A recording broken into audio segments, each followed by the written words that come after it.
Sharing by Judy Birkbeck. A bounty of peanuts. Quickly, we lay eggs on them and let the little ones gorge all day. Oh, we like the new guests. They are newlyweds from a bigger flat, and our cupboard is a fetid jungle of bedding, shoes, pots, handbags, and peanuts. Water rushes through the pipes, but the cupboard door stays shut, keeping the young warm till they grow fat and venture abroad. One day, the man opens the door. We hold our breath and pray the little ones won't wriggle while he unwraps the plastic bag and peers. We've never seen the like. His head begins all right at the bottom, with a bushy ginger beard and big lips, but at the top are button eyes and a bald crown and a ring of decimated hair. "Come here a minute," he yells. The reverse head appears. Thick ginger curls, sweeping ginger eyebrows, eyes as big as conkers, a snub nose, scarlet lips hardly big enough to hold a peanut, ending in no chin. We swoon at the bar of hazelnut chocolate she munches. "Why are you keeping these peanuts?" he asks. "For my sister's bird feeders." He wraps up the bag and shuts the door. We like it here in flat number 3, the ample larder, the dark. One Sunday morning, while next door's gospel singing is in full throat, his apple-cheeked friend Jonathan, who has slept in the peanut room unawares, offers to strip the quilt cover under which he has nestled, and inside which 4 of our little ones have also nestled. The horror! The horror! "I did see one creeping across the wall," she says, "but I thought it was a ladybird larva." He peers closely. "Ladybird larvae don't look like that." "Well, what are they then?" We are new to them. We hide in crevices, we live in the fabric of the building, and our young have voracious appetites. His brother has invited them to dinner, but she's already promised her friend in Reading. "But I told him we'll go," he says with an angry flick of the arm. "Why didn't you tell me?" "Why didn't you tell me?" He growls. "What friend in Reading?" "No one you know." "You mean no one I'd want to know?" he jeers. Jonathan creeps off during the spat and they forget about us.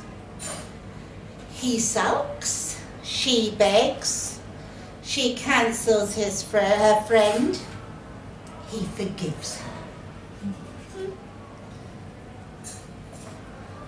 She opens the bag and squeals. More larvae than nuts. She scoops the lot back in and carries it out at arm's length.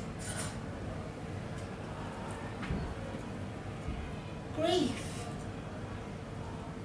Terrible grief.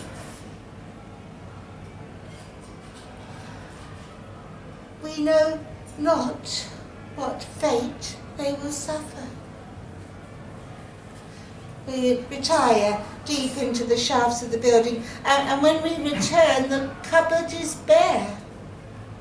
He sprays all over, round the frame, in the corners, liquid hissing, hissing.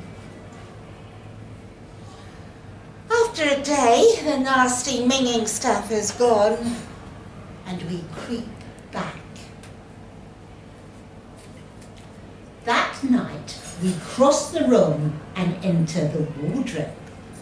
the layers of warm, tasty cloth with pockets and seams that make perfect nests. One careless daytime outing, that's all it takes. "We've got clothes moths!" he shouts triumphantly, pointing at one of our number on the wall. He holds up an ugly grey pinstripe jacket. "Look! 2 holes!" But it's hardly a disaster. The rats in the basement bit through a freezer to get at a Black Forest gatto. She comes running, gasping, declaiming, against us. We only want to live, same as them. We breed like them. On cracks and gaps we watch while they lay each garment on the bed and inspect every fold, every recess. They stuff half into a bin, bags amid moaning and sighing. "I'm going to lose money on this wretched place," he says. "The old flat never had pests like this, and it was quiet. None of those police sirens. This area was supposed to be up and coming. My mother counted 16 sirens in an hour last time I phoned. And next time I'll throttle that yuppie dog myself. 3 a.m. He places a blue check shirt in the bin bag. "Half my clothes are wrecked," he grumbles. Here he comes again with his spray can all over the wardrobe and our cupboard. We secretly emigrate into the next room. Within a day, all textiles are encased in plastic zip bags, the metal teeth too close for ovipositors to fit between. But no matter. The new room has reams of paper, and paper is delicious. We lay our eggs in the creases, especially the books. They don't know yet. Clothes moths indeed. They sleep in the paper room. Well, stupidly, we've grown brazen with the unwonted success and parade in the open till we realise they're coming to bed. While they lie there, they put sticks in their mouths and set fire to them. She fondles a gold ring. "You're so romantic," she murmurs. "Who else would have a dog as a best man and hang the ring round its neck?" They put the burnt remains of the sticks in a dish. The bedclothes rustle and they emit their strange noises. They think sex is not just for procreation, not even for procreation. Really, they should be more careful. These human creatures are everywhere. We have heard tell they increase by 13 million every month. So who are the pests? We wait for the snigger-like snores to begin. His clamorous ones, hers sotto voce in syncopation, before sneaking out to mate while our babies feeds. Rumbled while he's away. A little salty by one of us, clinging to the wall, harming no one. No shouts or shrieks this time. From her pocket she takes a tissue and pounces, jubilant. We laugh. Our fellow drops straight through a gap between the 4 floorboards and she gulps at the empty weapon. We like it under the floor. Our little ones feed on the dust and crumbs. We love flat number 3, especially the peanut room with the gappy floorboards. Carpets are okay, but bare is best. "I bought a swatter," he announces when he returns. He whacks the wall and it swishes. The wind warns us of its coming, and they stare at the unblemished flat head while we watch gleefully from below. "You did what with my books?" she yells. "Well, they quoted thousands of pounds to bag and take away everything and fumigate. That is just not an option. You had no right. Now, I'm not reading them. That's my source material. Ha! So you could launch yet another novel into the void." She marches to the wardrobe and grabs an armful of bag jumpers. They get physical. They get loud. We sit quiet. They've woken us up. Our normal day begins when theirs ends. "Don't make out it's all about the moths," he says, "pretending you weren't flirting with Jonathan yesterday." "What? Because I laugh at his jokes?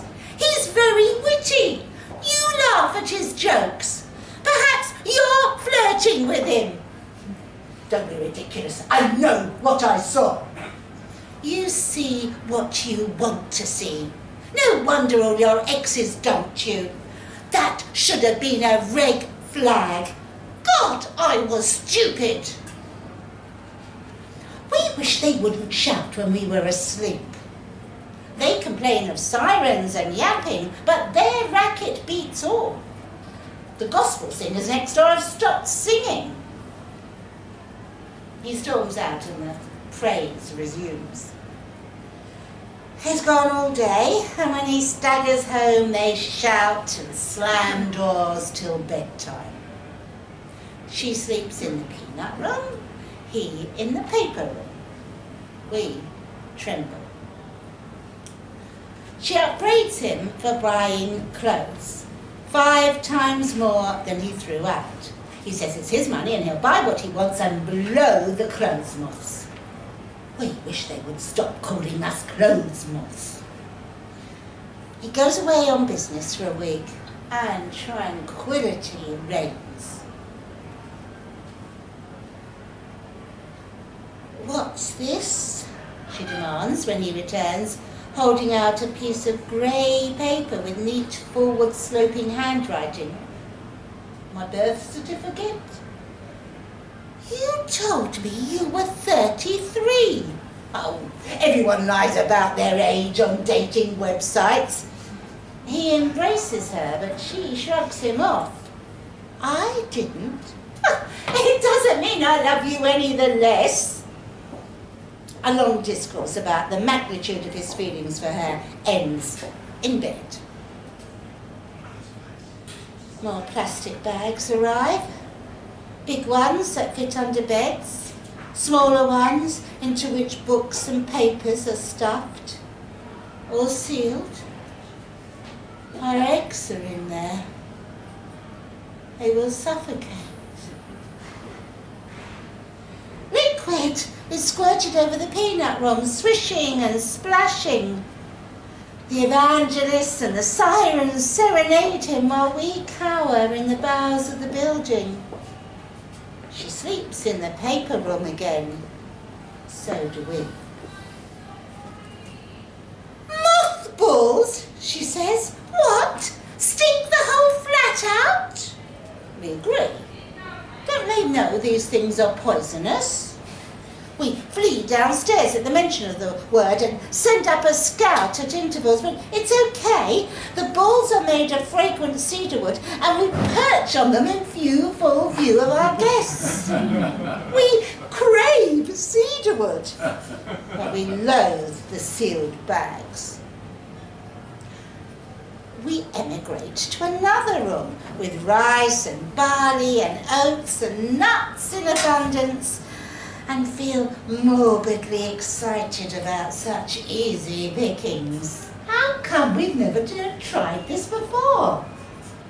We are grateful to our fellows for driving us out of the peanut and paper rooms.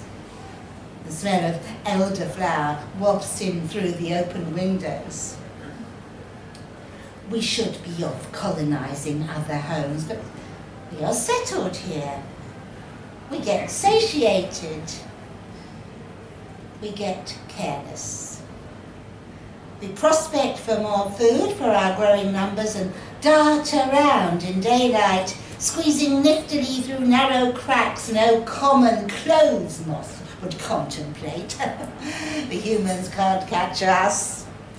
They creep up from behind, leering murderously, and hold a tissue poised a hand's width away. But we can see what's coming. Scarlet talons or stubby fingernails, and don't fret. They lunge, pinch the tissue, and screw. Finally, they open it. Empty.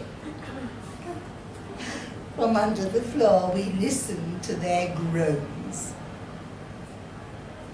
The infamous Jonathan comes for dinner. Her red-tipped fingers match the flesh she dices, and we shudder. At table, she keeps her head down.